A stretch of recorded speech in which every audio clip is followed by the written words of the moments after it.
Well, I've been working with Doors Open Day for 5 years, which is the length of time I've had the joy of working with Glasgow Building Preservation Trust.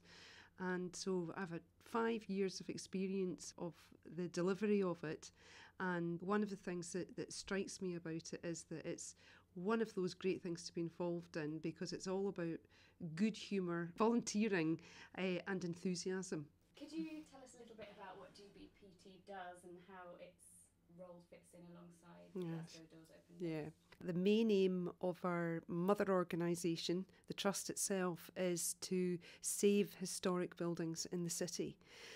We were set up in 1982 with a very clear agenda to make a contribution to a bigger picture about an understanding that historic buildings were a great city asset, that inevitably they will start to fall into decline, and that what we need to do is to secure their future. That is a hard business. It usually involves finding new uses and finding people that are prepared and willing and up for going into those buildings, and also on our side putting together fairly elaborate and complex funding packages to enable these fairly expensive building projects to go ahead. We have 12 fairly magnificent buildings to our name that we've completed since then. Now, in amongst that role, as I describe it, you can understand why Doors Open Day actually is a relevant fit.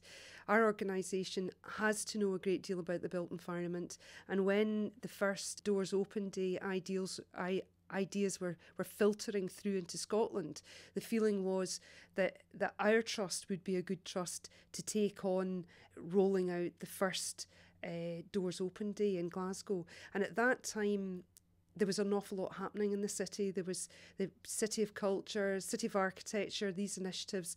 And what Glasgow was very much doing at that time was changing its profile, reflecting the way that the city was changing, the way that industry was changing, the way that different organisations and businesses were moving into the city. At the same time, we were also reflecting what I think has been going on across the whole of Europe, which is a realisation that the built heritage, the legacy that we have from previous centuries, is our real assets to us.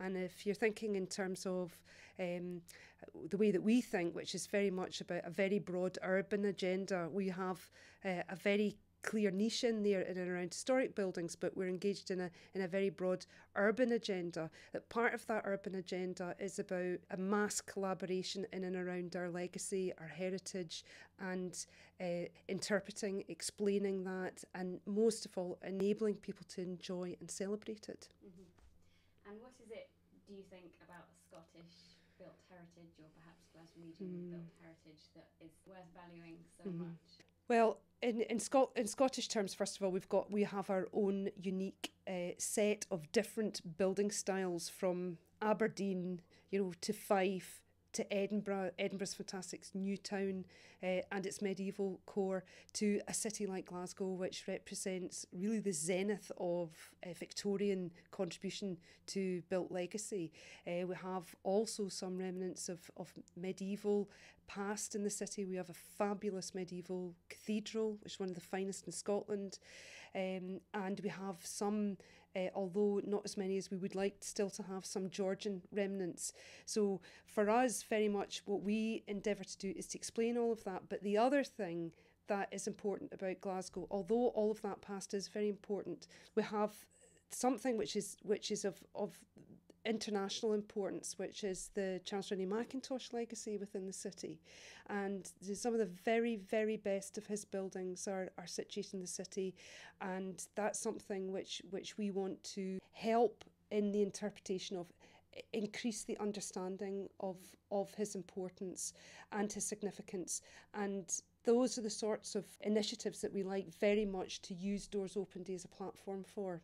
Do you know if any of the 12 buildings that you've helped the preservation of have taken part in a Doors Open Days event? Yes, in fact, it's one of the things that we do is make a point of showcasing all of our buildings in Doors Open Day, and this year we'll have several of them open, and the highlight one is the one that we've been highlighting for the last couple of years because it's been such a tremendous success, which is Castlemilk Stables, and there's buses that we run during Doors Open Day to enable people to get up there, but it's a startling Georgian stable block, which is a real show-off, extraordinary building, and now it's had a very, very interesting and skilled architectural intervention, which gives it a modern interior and a whole new use and new life, which is to serve various purposes for local businesses and local people in Castlemilk. Have there been any direct effects of having held the Doors Open Days events within these buildings? Have you found that more people have shown an interest in preserving Glasgow's buildings?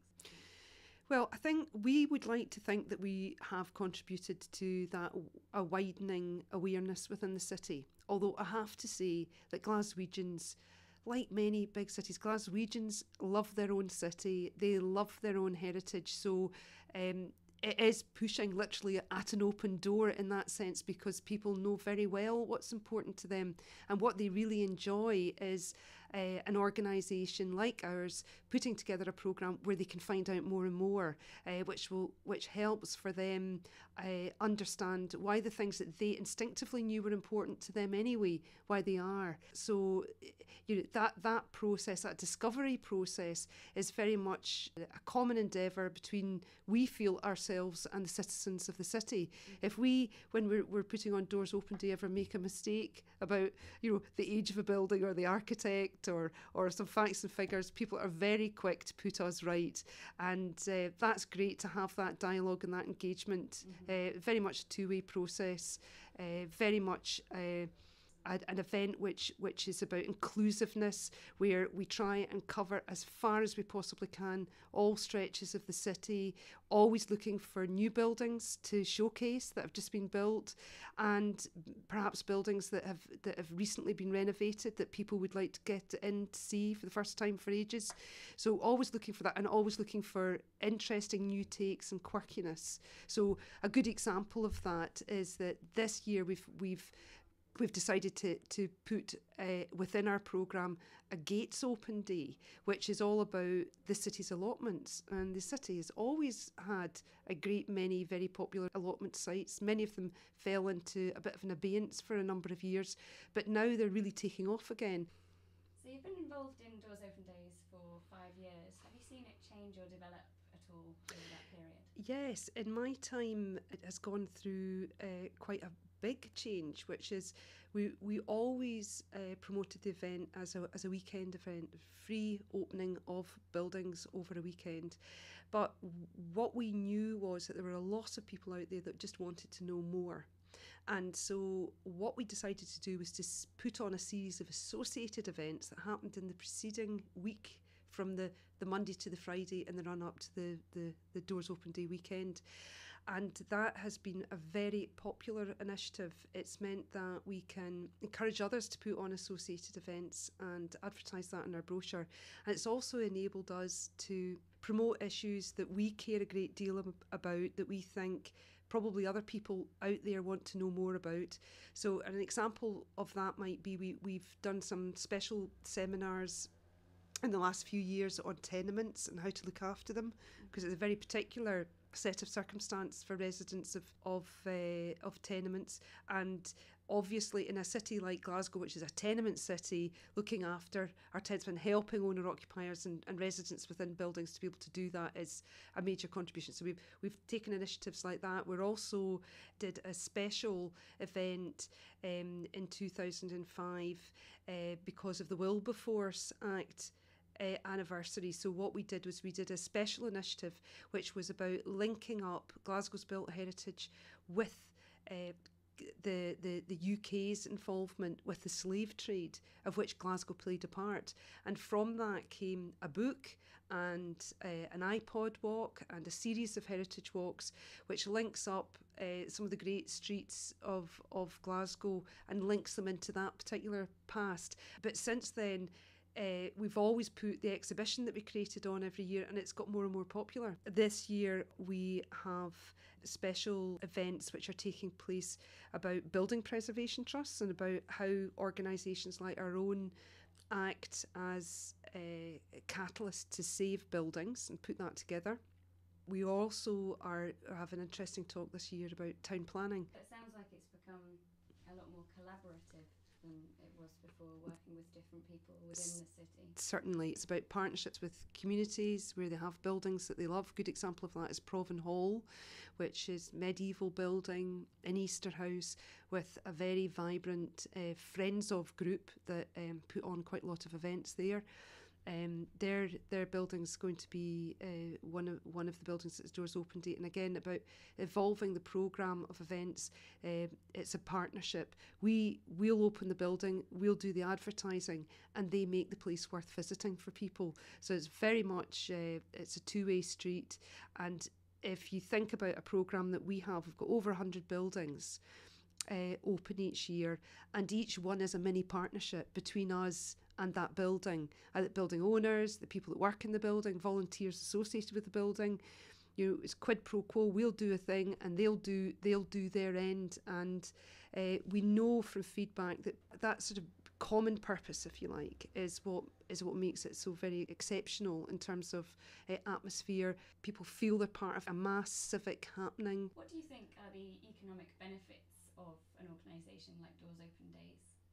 Well, it's an extraordinary thing. One of the things that we've always known for a long time is it's probably good for the city in a general sense to have Doors Open Day activity going on. And we've also known that visitors sometimes will tie their visits to the city when they know when Glasgow Doors Open Day weekend, for example, is open. And we know that other visitors to Scotland will do that on a Scotland-wide basis.